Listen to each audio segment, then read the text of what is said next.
Well, staying with the story, MediaCorp artist Yvonne Lim, who lives in Taipei, joins us now on Zoom. Now, she was among those shaken by the quake this morning. Yvonne, first of all, very happy that you are safe and well. Tell us, though, what were you doing when the quake hit Taipei? Well, it was early in the morning, and my kids are on the way to school. So I thought, being a mommy who handles all the kids' breakfast and the daily activities, I was going to bed, catching up on my naps, and I started shaking. And the intensity just got bigger and bigger that you realize that this is something serious.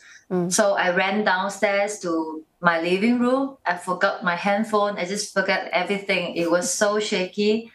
And you couldn't even barely walk in a straight line. It was like a scene from the movies that we watch, Yeah, and you couldn't think properly. It was very, very scary. The tremors are very, very bad because I've stayed in Taipei for close to 9 years.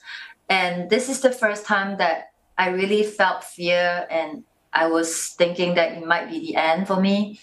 So, and especially more so because I'm all alone at home. I do not have my handphone with me. And I try to reach for my kids and my husband because I'm worrying for them. So I have to dash upstairs again and then grab my handphone and then try and catch them or call them, message them and see if they are safe. And then followed by me leaving a message on my IG to maybe leave some last words before anything worse comes along. Yeah, so it was very, very traumatizing, I would say that, yeah. Yeah, it looks like things have settled down quite a bit, Yvonne. Give us a sense of what, what the devastation was like on your building. Was there any effect at all on the building? And you live in this building with other families as well. Have you had the chance to speak to them, and how are they coping? Okay, I have friends that have stayed in Taipei for the longest time, and then they have grew up in Taipei.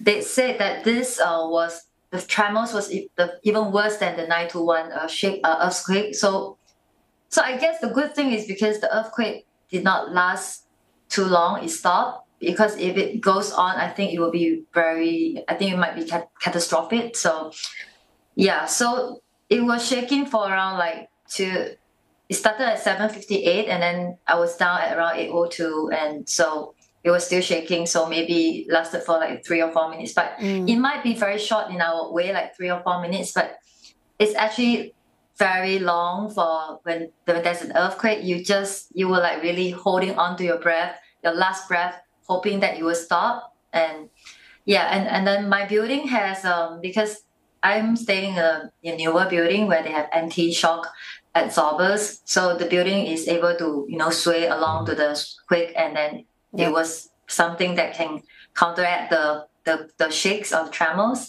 So I think for our case, the building was fine, and I think the residents are safe. It's just that we have to check on if there's any gas leaks, and for me, my stove, water was splashing out from the stove. It was splattering all over, and I have things falling down. Drawers are coming in and out, and then doors are also swaying. So it was scary. It was scary in the sense that if you're all alone and everything is just crashing down on you. Yeah. But thankfully, we did not have any major damages. So it's just broken pieces of photo frames and things. Yeah. Well, we're very glad to know that you're safe and everything's fine. Yes. And we'll keep checking back with you as well to make sure that everything continues to be fine. Yvonne, thanks for joining us this evening and sharing your experience with us. We've been speaking there with Yvonne Lim, MediaCorp artist, who was speaking to us from Taipei.